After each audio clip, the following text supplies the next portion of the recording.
வாமா. என்ன கோயிலுக்கு போயிட்டு வந்தியா? அது எப்படிப்பா உங்களுக்கு தெரியும்? ஆமாம், நீ வீடு விட்டா கோயில், கோயில் விட்டா வீடுன்னு தானே இருக்க. அப்பா நான் உங்ககிட்ட ஒரு முக்கியமான விஷயம் சொல்லணும். மா, அதுக்கு முன்னாடி நான் உங்ககிட்ட ஒரு முக்கியமான இல்ல விஷயம் நான் தான் ஃபர்ஸ்ட் சொல்லுவேன். நான் தான் முதல்ல சொல்லுவேன், நடத்துவேன், நடத்தி வைப்பேன். என்ன இது, நான் எப்போ வீட்டுக்குள்ளே வந்தாலும் இதே டைலாக்கா அப்பாவும் பிள்ளையும் பேசிட்டு இருக்கீங்க. மாத்தி சொல்றீங்க. நாங்க பேசும்போது தான் நீங்க வரீங்க. சரி, அப்பாவும் பிள்ளையும் எதை நடத்த போறீங்க? சேர்ந்தா தனித்தனியாவா? தனித்தனியா பிளான் பண்ணாலும் நடக்க போறது என்னவோ ஒண்ணுதான். ஒன்றாவது ரெண்டாவது நான் தான் முதல்ல சொல்லுவேன். சரிப்பா, நானே விட்டு கொடுக்குறேன், நீங்களே சொல்லுங்க. உனக்கு மாப்பிள்ளை ரெடி. அது யார் அந்த மாப்பிள்ளை? நம்ம மனோவா? ஆமாண்டா, அவனே தான், அந்த பிஸ்னஸ் மேக்னெட். மேக்னெட்டு இரும்பை தானே அட்ராக்ட் பண்ண முடியும். நான் ஒன்றும் இரும்பு இல்லையே. அதான் கரும்பாச்சே. கரும்பாட்ட இருக்கிற ஒருத்தரை தான் நான் மனசார விரும்புறேன். ஆமா, அவர் என்ன வேலை பார்க்குறாரு? அதை கேட்கலையே. கடவுள் பக்தி உள்ள ஒரு சாதாரண வேலையில் தான் இருப்பாரு. ஆனா அவர் பக்தியில என்னையே மிஞ்சிட்டாரு. ஏன் அருள் வாக்கு சொல்றாரா? அதுக்கும் மேல. என்ன மேல் மாடியில் உட்காந்துக்கிட்டு அருள் வாக்கு சொல்றாரா? சும்மா தமாஸ் பண்ணாதீங்க. தமாசா?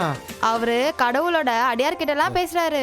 அடிகளார்னா வால்மீகி, கம்பர், இளங்கோவடிகள் இந்த மாதிரி கதைகள் எழுதுறவங்களா?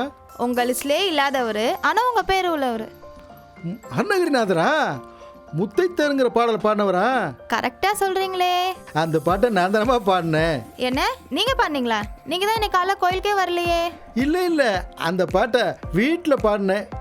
ஓ, ஆனா அவர் எவ்வளவு பயபக்தியா பாடினார் தெரியுமா? பயம் இருக்கும், பக்தி எப்படி தெரியும்? பயபக்திய பிரிக்க கூடாது. இரட்டை கிளி மாதிரியா? பரவாயில்லையே, தமிழ் இலக்கணம் கூட தெரிஞ்சு வச்சிருக்கீங்களே. ஒரு நிமிஷம்.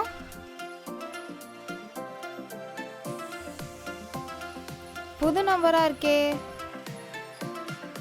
ஹலோ, வணக்கங்க.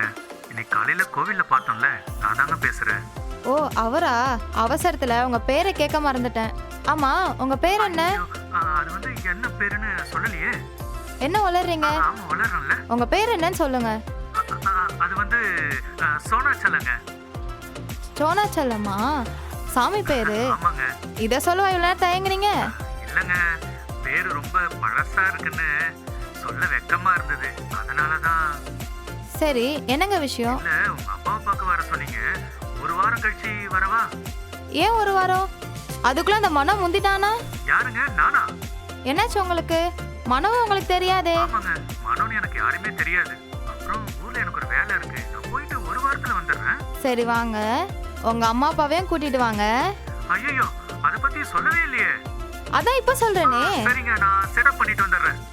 செட்டப்பா? இல்ல, ஒரு கெட்டப்போட வரேன்னு சொன்னேன். சரி ஓகேங்க, வச்சிடுறேன். பா, நான் சொன்னல பக்திமான் சோனாச்சலம், அவரு அடுத்த வாரம் அவங்க அப்பா அம்மா கூட்டிட்டு வராராம். அம்மா அப்பாவோட வரணுமா? கஷ்டமாச்சே. இதுல என்ன அங்கிள் கஷ்டம்? அவருக்கு இல்லைம்மா, எனக்கு தான். உங்களுக்கு என்ன அங்கிள் கஷ்டம்? அரேஞ்ச் பண்ண வேண்டாமா? என்ன சொல்றீங்க? கஷ்டம் அவனுக்கு இல்லைம்மா, எனக்கு தான். என்ன கஷ்டம் உங்களுக்கு? இதோ பாருமா, டிக்கெட் புக் பண்ணி ஆட்டோ அரேஞ்ச் பண்ணி அவங்கள கூட்டி வர வேண்டாமா? சரி சரி, அப்போ உங்க அப்பா அம்மா கூட்டிட்டு வர வேணான்னு சொல்லிடலாம். அதான் சரி, அதான் சரி. அப்போ அவங்க ஒரு வாரம் கழிச்சு மனோலதா கல்யாணத்துக்கு தான் வருவாங்க. ரொம்ப பேராசைப்படாதீங்கப்பா, மனக்கோட்டை உடஞ்சிட போகுது.